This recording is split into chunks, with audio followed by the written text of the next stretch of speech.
looks like a It is, okay. Leslie looks like a what? I always do those. Good evening, everybody. I am ready to call the meeting of the City Council for, what is this, October the 14th, to order. And Marcy, would you call roll, please? Hay, Yes. Briggs, Yes. Weber, Yes. Williams, Yes. Miller. Yes. Okay, before we continue on, I want to just acknowledge that this is a special meeting. We don't always see all these entities together, and we're going to have a joint meeting with Audrain County.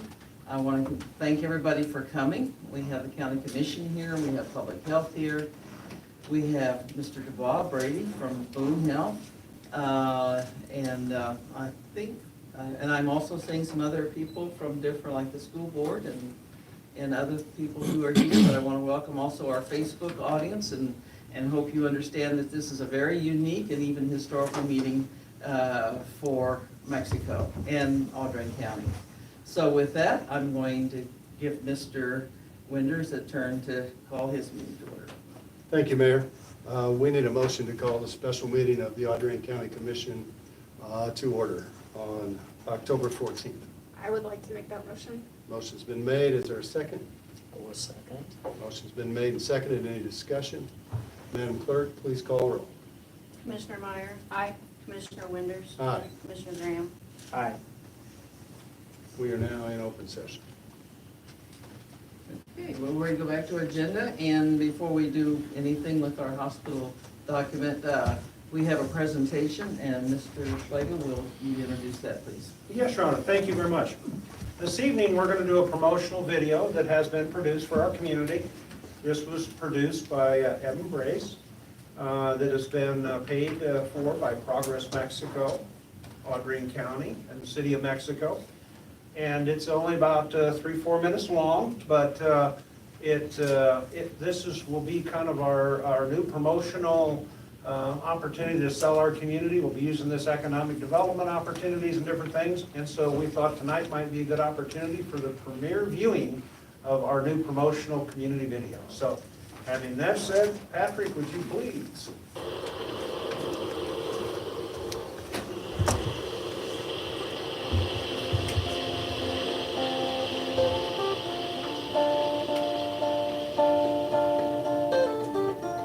Welcome to a place where the roots of American history run deep. Where you find the warmth of small town living. Where the spirit of community shines brightest. Where new businesses are thriving.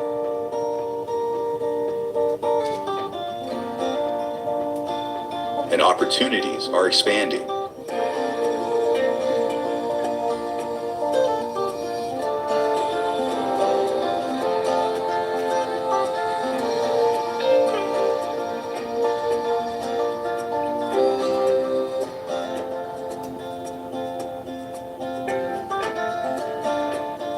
Where unity is our strength. Where community means being a part of something bigger.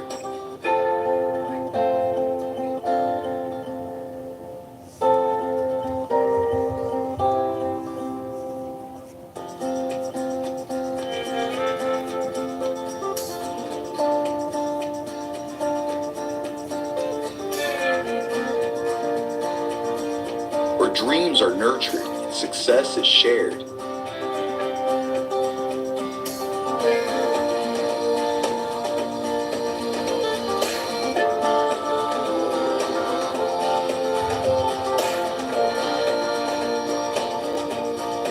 Where hard work and heart go hand in hand.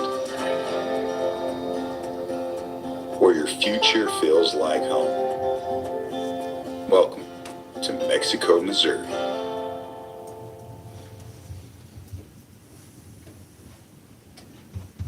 All right, thank you, Patrick. Now, we hope that with some action we're going to take tonight, a little more time, that we'll be showcasing a hospital up there before long. Okay, great. Okay, then we are ready to move on to the part where we are going to do the document for the Government Healthcare Committee. Mr. Schlegel, you want to talk about that? Certainly. I will start, and we'll give each of our partners an opportunity to speak as well. But to give you some background, as we know, Noble Health Audrain Hospital, previously known as the Audrain Medical Center, ceased all hospital operations in Mexico on March 22nd, 2022. The ownership of the hospital over the following 2 years transferred to at least 4 different ownership groups, all stating an intent to reopen the facility. None of the preceding hospital ownership groups were successful in their plans to reopen the hospital, and the property proceeded in a bankruptcy foreclosure sale. The city recognized the importance of having access to general acute care hospital facility in the community, and therefore the city, in cooperation with Audrain County Public Health Department, created the Government Healthcare Committee and hired the Forvis Group to conduct a healthcare study to identify a sustainable healthcare service model. The study, completed in September of 2023, provided an independent marketing assessment and financial feasibility, which determined that a critical access hospital is feasible and a viable option for Mexico. In early 2024, the Government Healthcare Committee began meeting with known and proven healthcare systems to gather information and gauge the level of interest in establishing a critical access hospital to Mexico. Boone Health of Columbia, Missouri indicated a strong interest and entered into a non-disclosure agreement with the Government Healthcare Committee in April of 2024 to begin evaluating the logistics of building a new hospital in Mexico. Boone Health has a strong reputation, known for providing quality medical care, and referral patterns from our community to Boone Health have been in place for decades.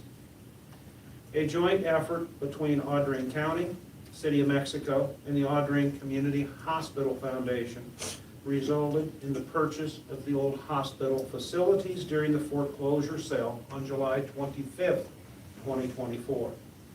The purchase was intended to control urban blight, control the site for future redevelopment, and possibly locate a new community hospital. The Government Healthcare Committee is in full support of eliminating obstacles and clearing the path that will best position our community to secure a hospital operator that is committed to delivering health care for years to come. Now the parties of Audrain County, City of Mexico, Audrain County Public Health, and CH Allied Services, Inc., a Missouri nonprofit corporation doing business as Boone Health, desire to enter into a letter of intent to begin a period of exclusive discussions. The parties intend to conduct exclusive additional due diligence discussions and negotiations regarding a proposed transaction that would establish a facility that is anticipated to be or become a Medicare certified critical access hospital providing emergency and related services in Mexico, Missouri.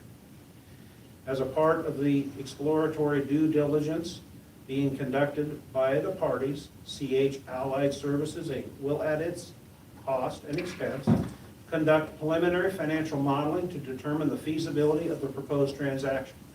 The purpose of this preliminary feasibility analysis is to determine a reasonable estimate of the anticipated revenues, expenses associated with hospital operations, in order to develop the parameters for the size of the hospital, the services to be provided, the amount of bond financing debt that could be supported through operating lease structure.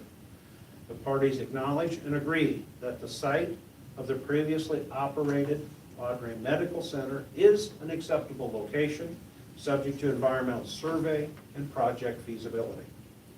CH Allied Services, Inc., operating as Boone Health, has been providing health care to mid-Missouri for more than 100 years, and Boone Health was recently recognized as one of America's best 100 hospitals, the only hospital recognized in Missouri.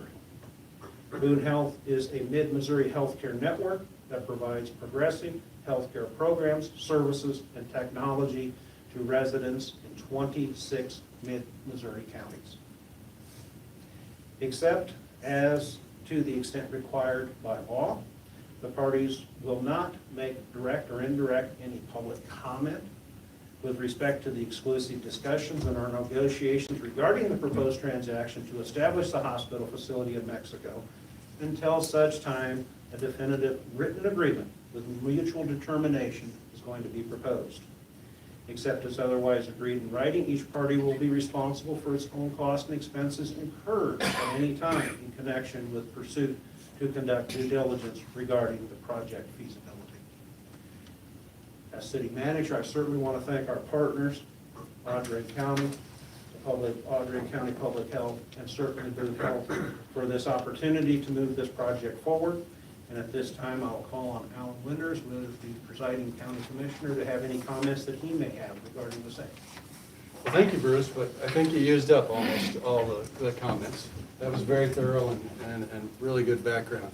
This is really an exciting day. It's an exciting day in Mexico, Missouri. It's an exciting day for Audrain County. How exciting is it that we're talking about a healthcare provider that is actually a healthcare provider? You know that, and we're so excited to be talking to not only a healthcare provider that's actually a healthcare provider, but one of the quality of Boone Health, and one who, from my perspective, the marriage or the annexation or the partnership between this facility here in Audrain County and what they have in Boone County seems like a natural fit to me, and seems like it will benefit all parties involved. I want to echo what Bruce said about partners. Certainly, the partnership with the Audrain County Public Health Department, the City of Mexico, and Audrain County is the most visible part of it, and I couldn't be prouder to be a part of a consortium like that, whose focus is on bringing sustainable health care back to people in Audrain County. But there are other partners as well. Certainly the Chamber of Commerce has worked on health care for years now, literally. And there was a healthcare coalition. I see Mr. Decker in the audience that has worked on things. And I don't want to fail to mention the foundation. I forget the nomenclature bar, but the hospital foundation here in Audrain County. Really, it's the focus of the people of this county, the organizations of this county, that allows us to work on one thing for one customer. Our customer is the people of Audrain County, the people of Mexico, Missouri, and our focus is on bringing sustainable health care. So this is an exciting day. It's a next step, and I think on behalf of the commission, we are happy to be here. I said when I retired from city management, I'll never go to another city council meeting, but here I am, and the reason is that this is that important for our community. Is my time up, Bruce? Okay. Craig Brace with the Audrain County Public Health Department, another one of our partners. I'd like to take a moment to introduce the Audrain County Board of Health members that are here tonight. Our chair of the board, Jessica Eckram, board members Barb Wilson and Janice Dymeke, Andre Brown, and also Darla Eckers could not be here tonight. I'd also like to recognize my clinical manager, Becky Weberg. She's here tonight. Thank you for being here. On behalf of Audrain County Board of Health and Audrain County Health Department, I'm excited, I'm encouraged by the partnership that is being pursued with Boone Health to bring long-term sustainable hospital services to Audrain County and the surrounding communities. As mentioned more than a year ago, the Government Healthcare Committee engaged Forbes and BKD accounting firm to conduct a needs analysis and a feasibility study to assess the need and support of a critical access hospital. The findings were clear. Audrain County can support the establishment of a critical access hospital. The study also assessed community needs and preferences. The overwhelming preference voiced by community members was to secure a known and proven hospital operator to provide hospital services. The committee met with regional and outside hospital systems to determine their level of interest. Boone Health immediately responded with a strong commitment to pursue the possibility of a new hospital. Fast track to where we are today with the signing of the letter of intent by Boone to deepen their commitment to move closer to the reality of a new critical access hospital. It's with this continued optimism and belief that the Board of Health and Audrain County Health Department fully supports this letter of intent with Boone Health. And now we will go to Brady Law, President, CEO of Boone Health, to make a few remarks as well. Thank you. I appreciate the county commission and city council for allowing us to have a few moments just to walk through where we're at with the health department and just share this process that we've been through. You know, we meet weekly every Tuesday to go through next steps, things we have to take care of. And the more that we meet, the more time that we spend together, and the more information we gain on this city and on this county and in this region, the more excited we are about this project. And the fact that when we look at where Mexico and Audrain County and surrounding counties can go with the opportunity to access definitive health care locally, I think from a business development standpoint, and for most importantly, a time-critical emergency room is what is absolutely needed to continue to foster the growth that is happening naturally here because of the great workforce, great education, the great home life that this community has. So for Boone, what attracts us is the fact that we have people that work at our hospital in Columbia that live here. And every day they commute to go to work. And since we started our negotiations and we started our discussions, every week I have at least 1 to 5 people ask me, when can I come work in my hometown again? So the question about, are you going to be able to find a qualified workforce and things like that, because I know that was part of that, we have them. They work today. And they want to be home. Because healthcare should be local. It should be as local as possible to offer that definitive safety net, to make sure that folks get stabilizing care, and most importantly, keep healthcare as local as possible, admissions, surgeries, looking at making sure that when they do their annual physicals and wellness, that they can get all their diagnostics here and reduce the travel time, because people are tired of traveling and they shouldn't have to. And what we're excited about is not only the people that are in this community, but how this community is growing. And we want to be a part of that today and in the future with business development and being a key leader in that as well. But we're excited about this partnership. We've got some tremendous folks that we're able to work with, and it is clear how much they care about this community, and we just want to be a part of that.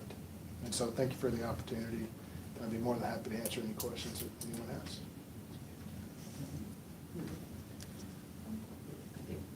I have a question for you.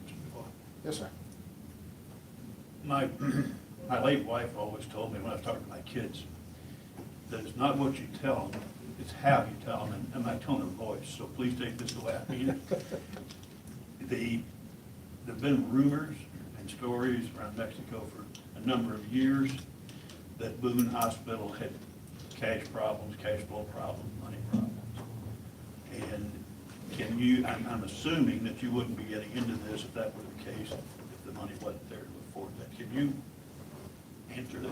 Yeah, I think every health system going from managed to independent, and then in the height of COVID, making that stretch, there were some bumps along the road. But most importantly, in today's world, I wouldn't have spent since the beginning of the year working to get here if I didn't think we could get this across the finish line. And most importantly, when we look at sustainment, we want to be here for decades, not just next year. So I feel very confident that we have the ability in true partnership that we can make some really great things happen here. Thank you, Brady. Thank you for your comments. Thank all of you for your comments. Do you want to bring your camera in and set it where you want it? Oh, good. Sorry, I was told to stand here. No, you can sit there. You ready, Mike? Sit down, you want me to be here? I'll go wherever you want me to be. You might explain from your perspective what the signing of the letter of intent means. Yeah, so in our world, LOIs help define the framework for what we're gonna work towards to get to a definitive agreement. And it provides that exclusivity for us to really be confident that we can spend the funds to do all the due diligence, to go through all the studies that have to be done, to go through the certificate of need process, to go through all of those steps, to be able to start turning dirt. And so without the LOI and making sure that we have that exclusivity, nobody really wants to spend the money if you're not the exclusive partner. And so what this means is that we fully intend to execute what's in the LOI. All of us as partners, we all have a shared part in that. It's not just Boone, it's not just the county, it's not just the city, not just the health department, all of us own that. To make sure that we have agreed upon the definitive framework to work towards a definitive agreement. And once that's signed, that's when everything can start rolling. And so that's what we're excited about, is this is a very important step for us to move towards turning dirt, which is what everybody wants to see. Thank you. Thank you, Brady. At this point, unless there's any other comments, I'm going to the city business now, to the new business. And I'm going to call for resolution for bill number 2024. It reads to be voted on by title only and then passage. And what this does, wait, just a minute. And what this does is, this allows, when we pass it, then it allows the city manager to legally sign for the city. So I'm calling for that resolution. You want to say something? I move for the reading of bill number 2024-58. Second. Hay. Yes. Briggs. Yes. Weber. Yes. Williams. Yes. Miller. Yes. Bill number 2024-58, a resolution authorizing the city manager to sign a letter of intent with Audrain County Health Department, and CH Allied Services Incorporated in Missouri nonprofit corporation doing business as Boone Health to discuss the establishment of a Medicare-certified critical access hospital providing emergency and related services in Mexico, Missouri. I move for passage of bill number 2024-58. Second. Hay. Yes. Briggs. Yes. Weber. Yes. Williams. Yes. Miller. Yes. Okay. Mr. Winters, do you want to? Thank you, Mayor. Is there a motion on behalf of the county commission to authorize the presiding commissioner to execute the letter of intent with Boone Health and Partners already mentioned? I will move to approve the letter of intent and authorize the signature of the document. I will second. Motion's been made and seconded. Is there any further discussion? Hearing none. Madam Clerk, please call the roll. Commissioner Graham. Aye. Commissioner Winters. Aye. Commissioner Meyer. Aye. Motion carries. Okay, we are now ready for the big time, and that will be signing the letter of intent. And Mr. Flagel, I'm going to allow you to direct what we do next. We will move down, we have 4 copies for each entity.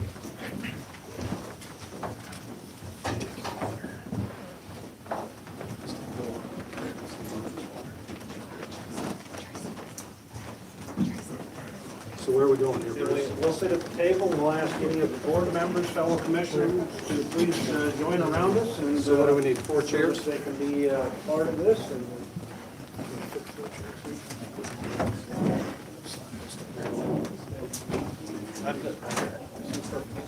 Want these on or off the table? Yes. Stand up. pins that you can keep. All right. Well, these would be suitable for framing, right? I'm wondering if we should kind of, that way we're one. Tracy, don't get out of the way. Don't worry, I'm not gonna. How does Jimmy Kimmel do it? Maybe fall off your head, though. Good, pass it around.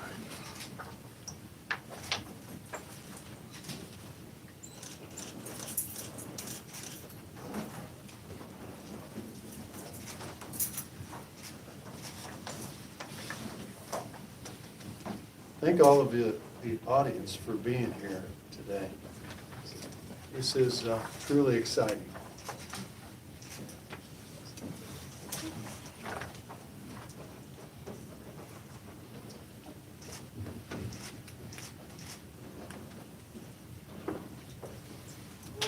Wonderful.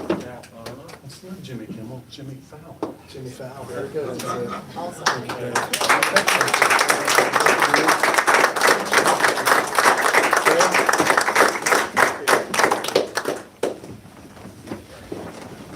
You want a motion to adjourn us? Is there a motion to adjourn the special meeting of the Audrain County Commission? So moved. Motion's been made, is there a second? I will second. Motion made and seconded, all, hearing no discussion, Madam Clerk, please poll the board. Commissioner Winters? Aye. Commissioner Meyer? Aye. Commissioner Graham? Thank you, Mayor. Thank you. We appreciate the opportunity to have a joint session. We appreciate all the work that your city manager does on the community behalf and in our meetings. So, thank you. We work together. It's not always been that way. And it will be as long as we can.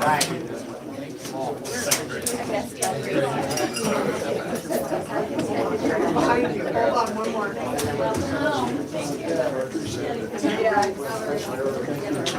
Appreciate you. Yeah.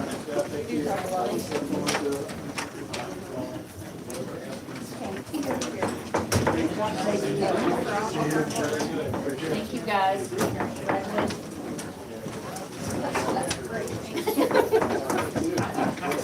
I appreciate more you guys getting here.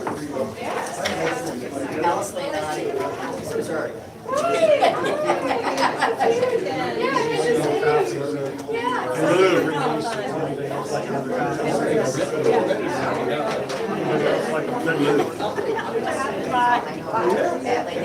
Anybody want to?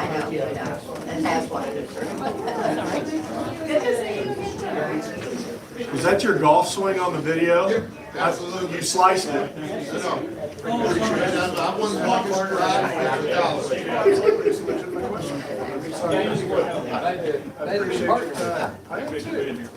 At age 75, at the Knights of Columbus tournament. Thank you again. I appreciate it. Got to thank you. Can you say that out loud? Say that out loud.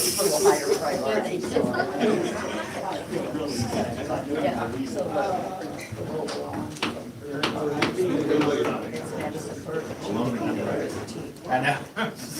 Nobody cares the rest of what we do. Camera's gone.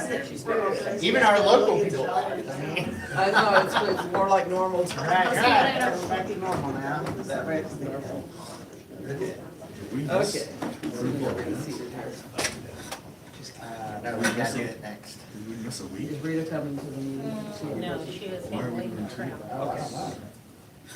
All right, folks, we're still in session and we are moving on to approval of the minutes. Why are we approving two? Go ahead. On the September 9th meeting. Approval of the September 9th regular meeting. Are we approving them both at once? Or you No. want? I want clarification. Why are we doing both? That's what I was asking, but go ahead. Go ahead. Okay, Yeah. September 9th, Councilman Miller arrived at 6:36 PM and should have abstained from approving the minutes at the September 23rd meeting. Therefore, to clean it up, to make sure that there is no one that says that we didn't follow protocol, we're going to bring it back and ask Councilman Miller to abstain for the September 9th meeting, please. And he owes us dinner or something like Thank you, Mark. Well, I have Christmas cookies. The other Christmas. So I need a motion. Make a motion to approve the minutes for September 9th, 2024. that. Second. Page, Yes. Briggs, Yes. Weber, Yes. Williams. Yes. Miller. Abstain. Now we'll approve the, Make a motion to approve September 23rd, 2024 minutes. Second. Haig. Yes. Briggs. yes. Weber. Yes. Williams. Yes. Miller. Yes. Okay, under new business, we have two ordinances requiring two readings by title only and passage. The first one is Bill 2024-59, Mr. Schlegel. Yes, Your Honor, these two ordinances tonight that we have deal with funding for the airport. And this is again for the work that we've already completed. The funding is now available to reimburse us, and therefore we have to proceed with the ordinances in order to get our money back. So, to cover the details of each of these ordinances, Drew Williford. Drew, don't be offended, nobody gives a darn about what you're gonna say till I will left. Good evening, council. We've got two ordinances that I'll be presenting on in a single presentation, so to speak. I'm going to try to streamline as much as I can this evening because Public Works is quite a bit on the agenda. This is going to cover the reception of non-primary entitlement funds, number one, and also funds from the bipartisan infrastructure law, number two. The NPE funds will be for a reimbursement of $150,000, while the BIL funds will be for a reimbursement of $144, totaling the $294,000. This is, again, as Bruce mentioned, to reimburse work that's already been done, so the city somewhat borrowed ahead and is now in the process of reimbursing itself for these funds. You may recall the grant itself was a 90% reimbursement. We'll likely have one more reimbursement to take place with fiscal year 25 funds from the non-primary entitlement program.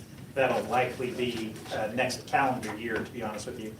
What we're looking at tonight is authorizing so that we can replenish our own funds, and we recommend two readings by title only. And if you have any questions, I'll be happy to answer them.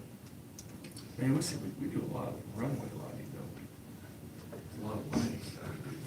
We've done it. Now I we need just to go get out and one look at back. this lighting that we do. I just never. I make a motion to read bill number 2024-59. Second. Haig. Yes. Briggs. Yes. Weber. Yes. Williams. Yes. Miller. Yes. Bill number 2024-59, ordinance authorizing the city manager to execute a Missouri Highways and Transportation Commission Amendment number 3 relating to non-primary entitlement funding project number 22-038A-1 at the Mexico Memorial Airport. Move for second reading of bill number 2024-59. Second. Haig. Yes. Briggs. Yes. Weber. Yes. Williams. Yes. Miller. Yes. An ordinance authorizing the city manager to execute a Missouri Highways and Transportation Commission Amendment number 3 relating to non-primary entitlement funding, project number 22-038A-1 at the Mexican Memorial Airport. Move for passage of bill number 2024-59. Second. Haig. Yes. Briggs. Yes. Weber. Yes. Williams. Yes. Miller. Yes. I move for reading bill number 2024-60. Second. Haig. Yes. Briggs. Yes. Weber. Yes. Williams. Yes. Miller. Yes. Bill number 2024-60, an ordinance authorizing city manager to execute a Missouri Highways and Transportation Commission Amendment number 1 relating to bipartisan infrastructure law, BIL funding project number 2022-038A-1 at the Mexico Memorial Airport. I move for second reading of bill number 2024-60. Second. Haig. Yes. Briggs. Yes. Weber. Yes. Williams. Yes. Miller. Yes. Bill number 2024-60, an ordinance authorizing the city manager to execute a Missouri Highways and Transportation Commission Amendment number 1 relating to bipartisan infrastructure law, BIL funding project number 2022-038A-1 at the Mexico Memorial Airport. I move for passage of bill number 2024-60. Second. Haig. Yes. Briggs. Yes. Weber. Yes. Williams. Yes. Miller. Yes. Okay, thank you. Moving on to new business, we now have three resolutions, readings by title only and passage. We'll begin with Bill 2024-61, I guess, Mr. Schlegel. Yes, Your Honor. This is a resolution authorizing contract documents with Miko Architectural Engineering. This is for downtown. As Mexico enters into the Main Street program in the downtown, faces a number of issues, especially with building, vacant building, structural issues and so on. This is to do a formal survey of the buildings and their structure. To cover more details and the bids received, once again, Drew Walford. Well, thank you, Bruce. That was a good introduction to the topic. So to support all of that, the city put out a request for qualifications and received 3 of them back. This was advertised in the Mexico Ledger on July 24th of this year. And this project generally consists of evaluation of 97 parcels, which include 22 vacant buildings, all ranging from periods of construction from back in 1873 to even up as near as 2022. So it covers quite a wide variety of buildings. We received 3 responses to this RFQ. Miko Architectural and Engineering LLC out of Boonville, Missouri was the highest scored of the 3. We did comply with the state statute for RFQs, which involves creating a scoring committee and then selecting the highest scored on the committee's list. We entered into negotiations with Miko and came up with what you see before you, which is a cost of $20,000. This includes creation of the survey that Bruce mentioned earlier. And the survey is going to be evaluating each structure for code deficiencies, structural concerns, any of those kinds of things that essentially Main Street will need and the city will need to look at as it looks at an aging downtown. I think you'll find all across the nation, cities are dealing with aging downtown infrastructure, aging downtown buildings. And so this is that first step in the process of then beginning to apply for grants that will address that aging downtown in one way or another. So we would recommend proceeding with reading and title-only passage. If you have any questions about this, I'll be happy to answer them. So what does the survey look like? Do they go into each building? Yeah, they will have to get permission from the owner to go into each building. It's actually a licensed architect or engineer in this case that would evaluate each structure, create an inventory, and then we would get all of that back in a format where we can use it to come up with a broad plan that will kind of systematically address the downtown needs. But until we have that, we don't know what the needs are. We know that there are structures that have serious structural concerns, we can tell you that. But as far as some of the other items, code-related, internal building-related, all of that's up on the table. So what if they say, no, you're not coming into my building? That's certainly a possibility, and they could restrict access, that's their right. But this is part, keep in mind, of the Main Street Coalition group. And so with Main Street being active, we're hopeful that those owners will see the premise that this is supporting the initiative that they've already gotten into and had started and are well on their way with. So we're hoping this is a supplement and a support to that group. Drew, I think that, I'm sorry, Go ahead. if I'm not misunderstanding, I think that Amy O'Brien had a whole bunch to do with this, was kind of the lead on a lot of this stuff. You're correct. With her not being here any longer, who's taking the lead on the whole process? Sure, I believe you've got several people. Chad Underwriter, Chad He's helping, yeah. is helping out outside.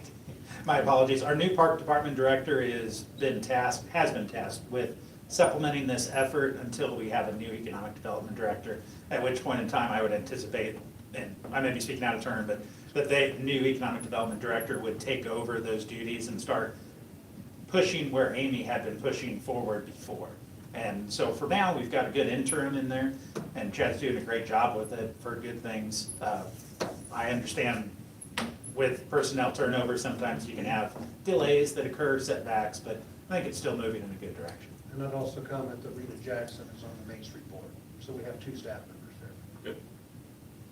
Is this part of the 30,000 that's going for them, or is this an additional 20,000?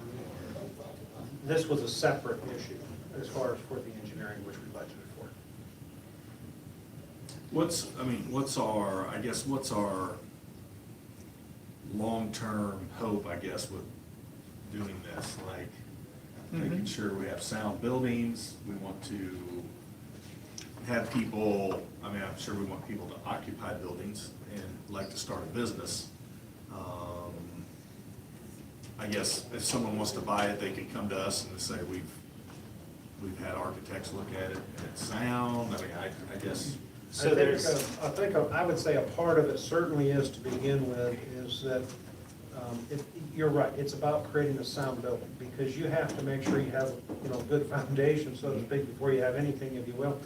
And so the idea is to make sure the building is structurally sound before you would ever begin, the interior type fixing of painting, of carpet, and so on, because it doesn't even get to put that into the building isn't already sound. And so this is the basis of everything to move everything else along in design and beautification, and hopefully the foundation to clean up our. Then if they find something wrong, it's up to the owner to take care of that, correct? so there's two trains of thought there. The answer could be yes, the owner could easily Or take the care of grant. it, but the owner probably already knows that it's Yeah. wrong. But number two is, this opens the door to pursuing a community development block grant. So this is a required item for the Economic Development Department for at the state level. They would not accept your application without this survey. So there is a part of this where if you were to apply for the grant and you got it, then you can have those private owners apply for the grant from you, is the way I understand this. And then you would supplement with grant money to fix your problems in the downtown area. We would be hiring the contractors in theory, and then the owners of the building grant us access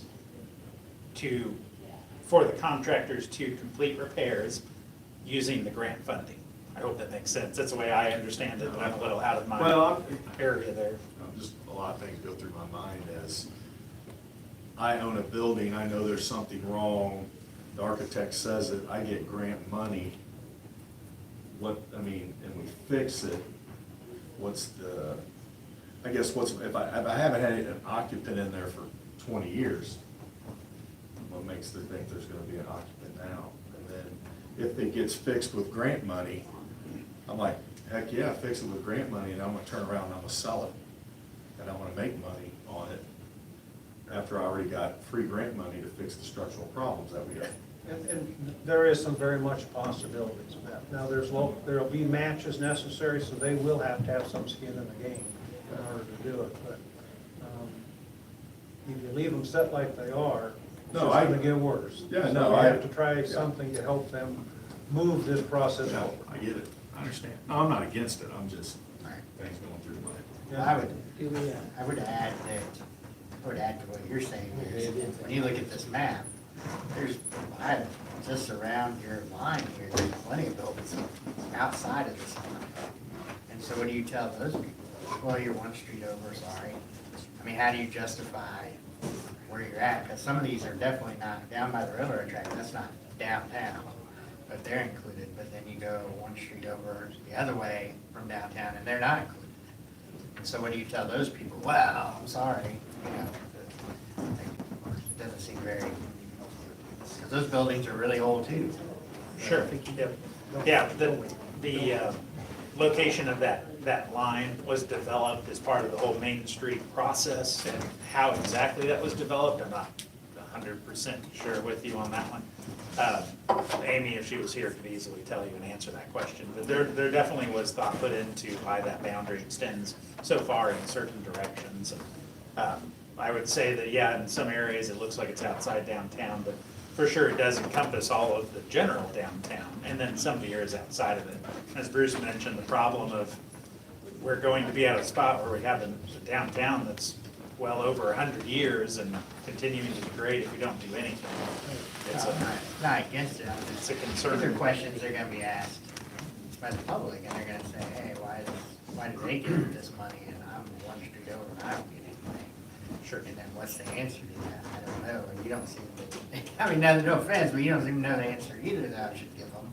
And The those are the district- kind of things they're gonna be The asked. district boundaries have been drawn, and you have to have those district boundaries in order to be within it. I mean, that's a requirement. And so that's why they've drawn the boundaries as they have.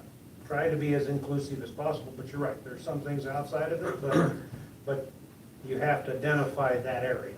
It has to be. Well, Are we ready? No, no, I've never gotten my words in yet. Oh, sorry. Your Yeah, turn. I'm ready. Well, you say code violations, so what authority do they have to, when they get finished with this, as far as closing businesses because of code violations and they can't afford to fix them?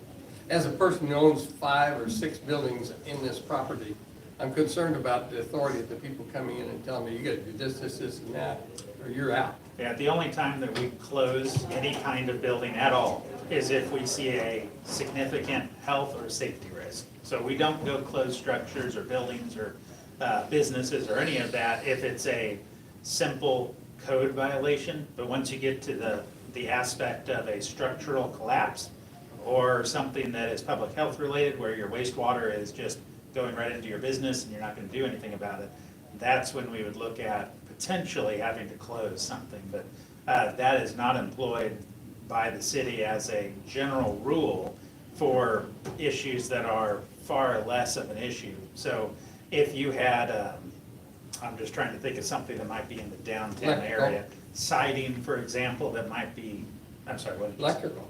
Electrical, yep, something on that nature. We take the approach of trying to work with the individuals on a case-by-case basis. It's in the best interest of the owner if you find out, hey, this is liable to start a fire. Did you know this was there? No. Or maybe yes. And so then you have discussions about, well, this could be a significant safety concern.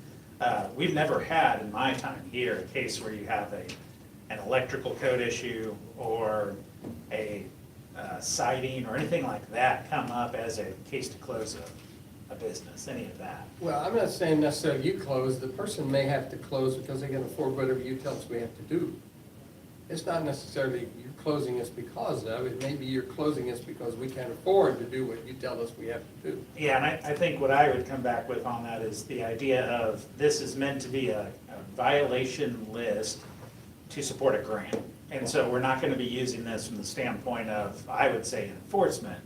Now, I would say if we were to find something where a professional architect or engineer said, you know, this is right here, this could collapse the whole building. And unfortunately, these buildings are constructed with common walls, so if that one goes, you could have a cascade effect. We might do an emergency call to the owner and say, we've got a problem, we need to talk about this and see you in the building right now. And I think that would preserve the health, safety, and welfare of the public, but it's not gonna be used for example, if you've got an electrical code compliance issue, we're not gonna go and close a business based on something of that nature. A door that Or- swings out instead of in, I mean in Right, instead of out. those kinds of things would not be used for, those are done, go ahead. Oh, I just kind of feed off of what he was saying. How about, okay, so you go in and you find the code violation, say with electrical. Now it's documented that there's a code violation, it's not up to code, and then it does start a fire, and the person did take care of it, and it's written down. I don't know how that would work with your insurance company, if the insurance company found out, you got a code you have a code violation for this electrical, and there was a fire, we're not gonna cover you? I mean, Dave, do you wanna comment on that? Because one, we're in open session, and, you know, legal advice is legal advice, it's supposed to be confidential. Apologies. And two, well, no, yeah, Apologies, yep, I'm out of line. I apologize. actually, change all that to a no. That's your Well, pleasure. this is a survey. This is a survey. I don't have a problem with the fact that you check out structural buildings, I sure wouldn't want any of them to fall.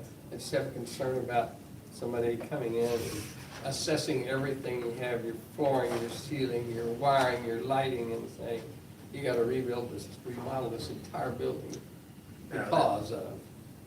Yeah, that's not the intent of this. This is strictly used to support the grant.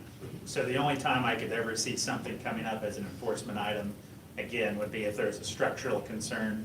I think we would have to take action at that point. Or if I've mentioned the idea of wastewater or something that affects the public health, we would not be taking action for what we were discussing. I mean, how deep is an architect gonna dig into electricity? I mean, At this point, this is more of a general survey to talk about slum, light, and general conditions.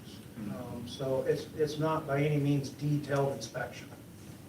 Well, didn't that same thing happen over on the old J.C. Penney building about, it was holding up the rest of the buildings or something, that something had to be done? That was one of the buildings that the Land Clearance Redevelopment Board did purchase, and yes, we had to do some stabilization of why we did that. And that was part of what they do, is to do some stabilization, get a roof on it, and basically get it in a condition that you can sell it. Yeah. Get it back productive. But you can always say no too, Chris. I mean, these people can say no, they don't have to have it looked at. I mean, I guess, I mean. I'm just asking, I'm just, say as a person who owns quite a few buildings downtown, concerned about what's gonna happen. But you're gonna buy them today, I'll sell them to you, and then I won't have to worry about it. Thank you. Do I have a motion? I move for reading Thank you. bill number 2024-61, is that right? Yes. Second. Second. Hay, Yep. Briggs. Yes. Weber. Yes. Williams. Yes. Miller. Yes. Bill number 2024-61, a resolution authorizing the city manager to sign contract documents with Miko Architectural and Engineering LLC for an architectural survey of the downtown district. I move for passage of bill number 2024-61. Second. Hay, Yes. Briggs. Yes. Weber. Yes. Williams. Yes. Miller. Yes. Okay, we are on item B, bill number 2024-62, Mr. Schlegel. Yes, Your Honor, this is for a resolution authorizing to sign a contract with Flowmaster. And this is for the new concrete sidewalks, ADA requirements along Muldrow Street. To cover the details of the bids, once again, Drew Winifred. Oh, excuse me, council. This is for the first of two that are both TAP grant related through the Missouri Department of Transportation. So this would be classified as phase 2 of 3 for the sidewalk work along Muldrow. We've already done phase 1, that went from Jackson to Quisenberry. This is phase 2, Quisenberry to Buchanan. And in a moment, we'll talk about phase 3, which is Buchanan to Boulevard. So we're moving in a positive direction to get all of Muldrow fully restored with sidewalks on both sides of the road. And I'm very pleased on this particular one. We had concern that some of these costs would come back significantly over budget. And turns out we're dead set near the engineering estimate on it. So this project was advertised in the Mexico Ledger for bids. We received 3 of them. Flowmaster Construction, right here out of Mexico, Missouri, submitted the lowest and best bid for this project at $208,722.45. Again, the project includes new sidewalk and driveway approaches along Muldrow Street between Quisenberry and Buchanan. So our budget for this project and actually for phase 3 in this fiscal year is $418,000. And that's going to cover that $208,000 I mentioned, and then also we'll get into the design costs for Muldrow phase 3. And the city's portion for this project is covered under an 80-20 grant. So our portion would be $41,744.49. So this time, we recommend proceeding with reading by title only and passage. If you have any questions, I'll be happy to answer. Questions? Make a motion to read bill number 2024-62. Second. Hay, Yes. Briggs. Yes. Weber. Yes. Williams. Yes. Miller. Yes. Bill number 2024-62, a resolution authorizing the city manager to sign contract documents with Flowmaster Construction LLC for TAP 4400. I move for passage of bill number 2024-62. Second. Hay, Yes. Briggs. Yes. Weber. Yes. Williams. Yes. Miller. Yes. Thank you all.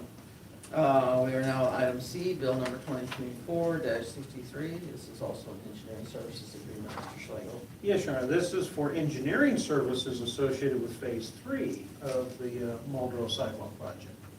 Drew?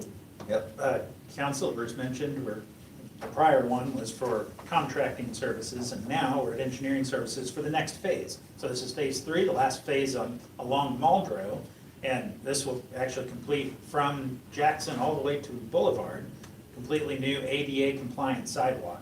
So to do that, we went through the process of procuring a consultant. MoDOT has a specific method by which you do that using their on-call list. We procured Engineering Surveys and Services, who is also an on-call consultant with the City of Mexico through that process, and negotiations have proceeded well. So at this point, we have an engineering service contract for a total cost. This includes what we call preliminary design, which would be the normal design phase services, but also construction phase services for $80,033.91. This grant is also reimbursable at an 80-20 match, so the city's cost for consultant services here would be $16,006.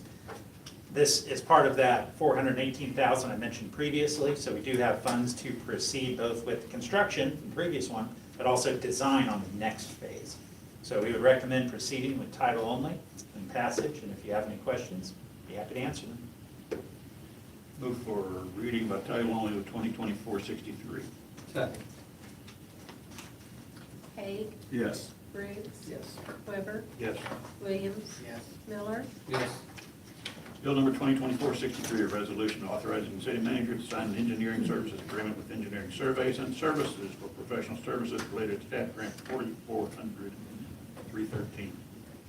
Move for passage of 2024-63. Second. Haig, Yes. Briggs, Yes. Weber, Yes. Williams. Yes. Miller, Yes. Okay, under other business, part A, we have another staff report about software for sewer mains. Mr. Flagel. Yes, Your Honor. This is for closed caption TV software, and this is for maintaining our system used by the wastewater department so that they can look at the defects within the sanitary sewer system mains to cover the details of the project. And once again, we will.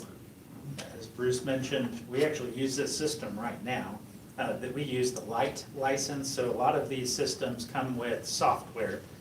Council awarded us or approved the purchase of another transporter and camera. We use those things to actually insert them into sewer pipes and then inspect the pipe for any kind of defects. Well, that system uses a software to then tag or log those defects. So currently we use the light version. Upgrading to a pro version and getting a server license allows us then to integrate them with a geographic information system and show all the defects on a map automatically. So all we need to do is run it, run the camera down the line, and then tag where there's a defect, and it will then generate automatically a map for us for every single line showing the defects, but also showing where people's laterals are intersecting our main. This is incredibly useful for us from the standpoint of planning, not only planning defect problems, but then also planning when you know how many laterals are on a particular line without having to go out and look at and rerun the camera down the line, taking a crew with you to do so.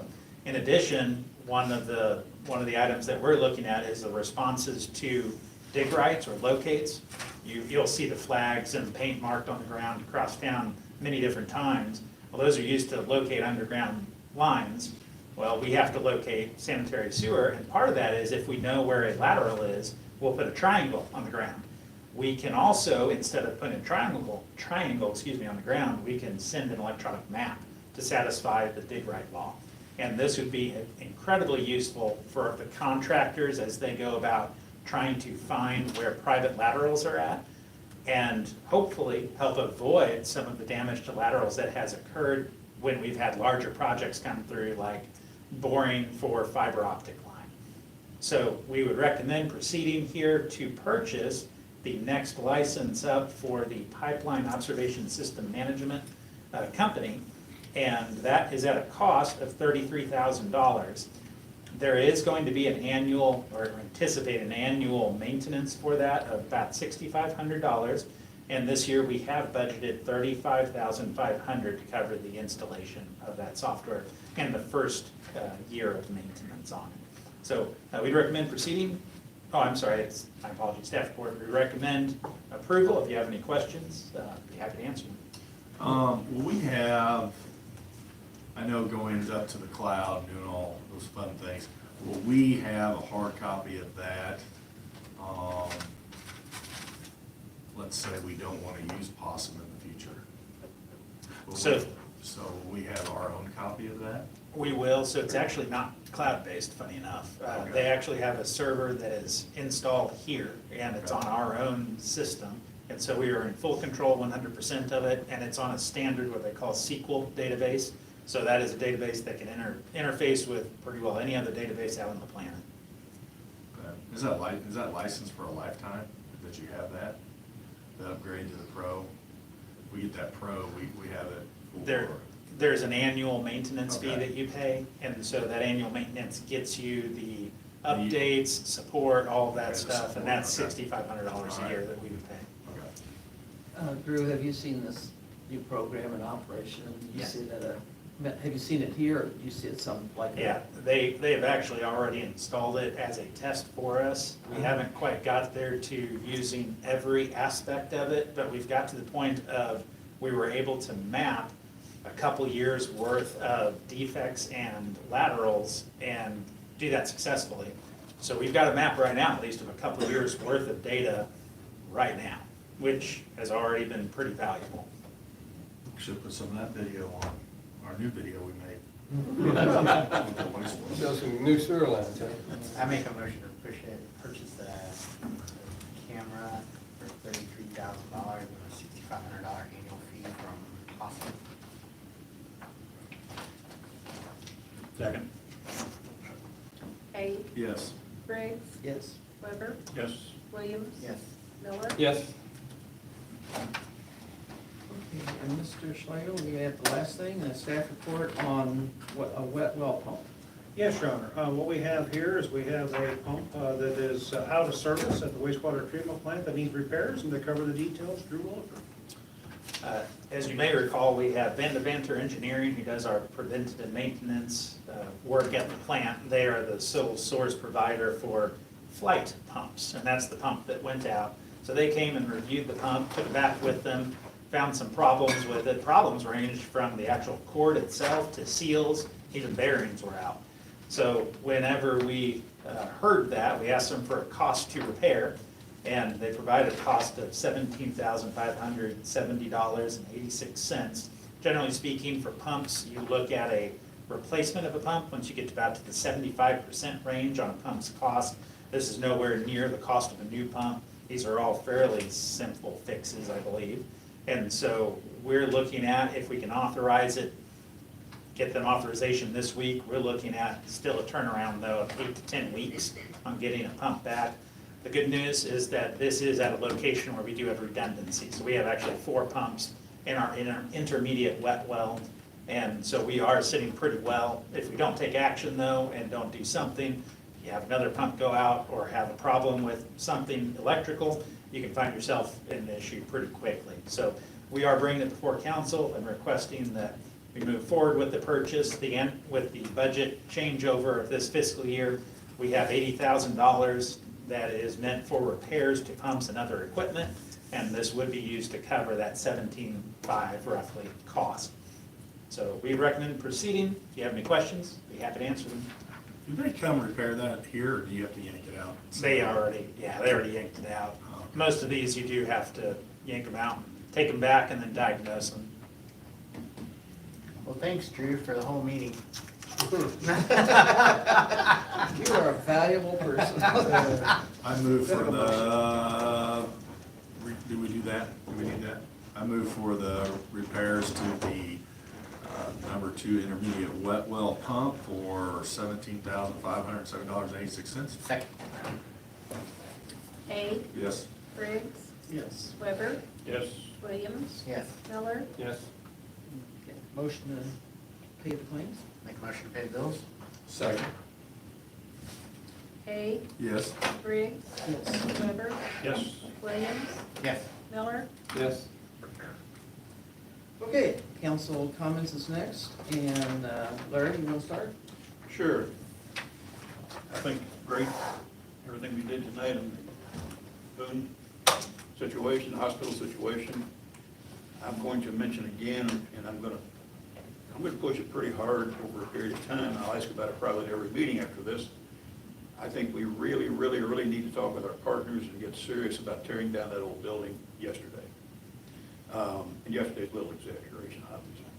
But if we don't do that, we could have another albatross like we have with the Green Company, which looks like hell, it looks like heck. As people drive through town, and we'll have a building that's falling down, we have a building now that's wonderful for people to break into, wonderful for homeless, I suspect, to sleep somewhere, wonderful for a whole bunch of stuff that we don't need. And even if, and I understand that the letter of intent is not binding on anything, it's not a contract, but even if it would fall through, and I certainly don't anticipate that happening, even if that would fall through, we're gonna have to tear it down for somebody for something. If another provider comes along and says, hey, we'd like to do something in Mexico, but not at that location, we've still got a location that's torn down and clean, and we could use for something else, market for something else. I'm really gonna push hard for starting that demolition. Chris? I don't have much to say, except that it's just been an exciting night. How can we have a better council meeting and maybe get a new hospital? Chris Williams? I said before, I'll say again, when I first came on years ago, the city and the county didn't necessarily always go in the same direction. And so it's amazing to see everybody coming together and working together for the common good of everybody in town and putting aside any differences or what have you. So that's amazing to see, and I think it's awesome that we got Boone coming in. I think couldn't ask for a better partner, really. I do have two questions though. So you mentioned the AP Green. What is it going? Do you know anything what's going on out there? I've seen people out there doing work. The owners, we understand it because we've been contacted. The staff has by an engineering company that is to be doing a site plan for them in order to begin looking at how they divide it up and redevelop it. So, but we've heard this a couple of other times. So, but we're keeping our fingers crossed that this was moving forward and that they're going to do something. And then, Drew, I'm going to ask you another question, right? So you're not doing anything, Drew. If, so I ride my bike around town, and there's some streets that are patched to heck. Is there like a level of patchiness where they have to like start considering repaving the street? Because not all these patches are the greatest patches. It's like 2 streets over, there's like 10 patches in 2 blocks. It's like crazy. Is that Muldrow, that's MoDOT? No, it's our street. It's, yeah, it's the one street over from Liberty. I can't think what that is off the top of my head. Promenade. Promenade, yeah. So you're talking utility patches, what I'm guessing? I'm guessing. Concrete utility, yeah. patching that's done. Some of it's concrete, some of it is asphalt patching. Could be either one then. So as you know, we struggle with utility patching throughout town, and we've had a slew of water main breaks over just the last, what would you say, maybe 3 months perhaps.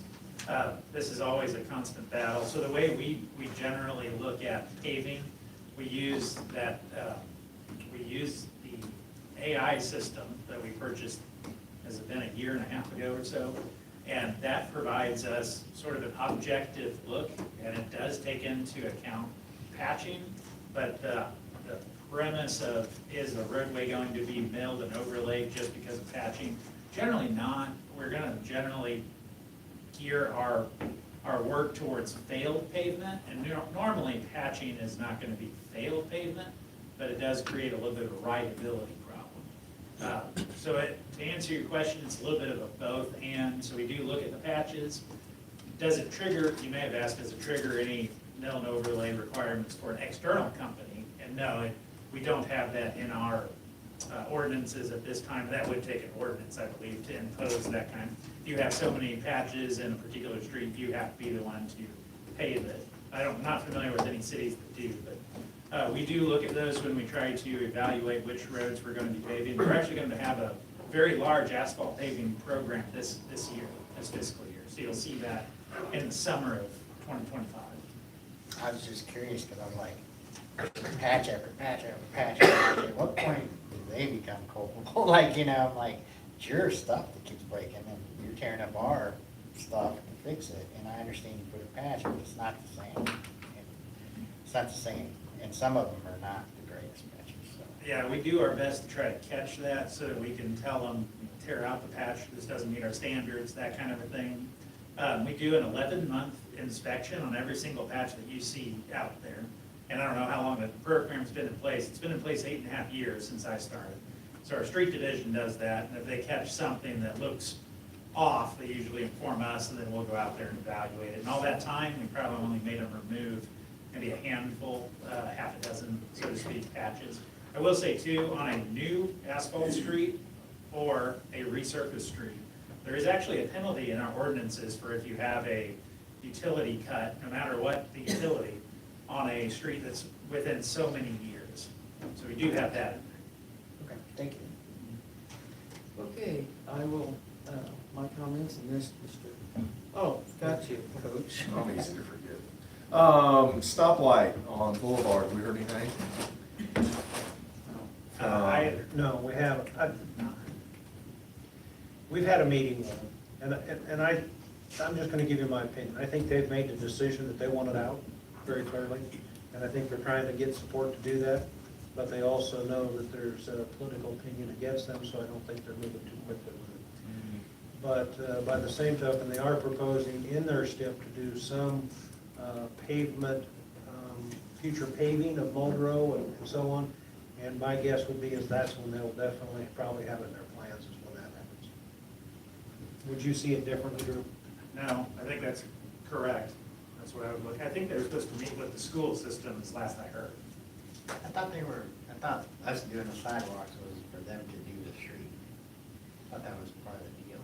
Like, we were getting the sidewalks on Muldrow, and then they would come in and Two make different parts.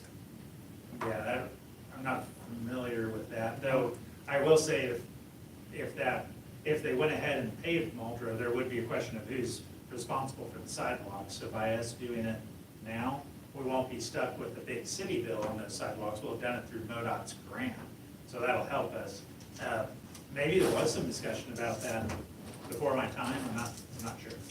So what if we want a stoplight there and they don't, and they pull it out? What's the legality of us being able to put a stoplight there?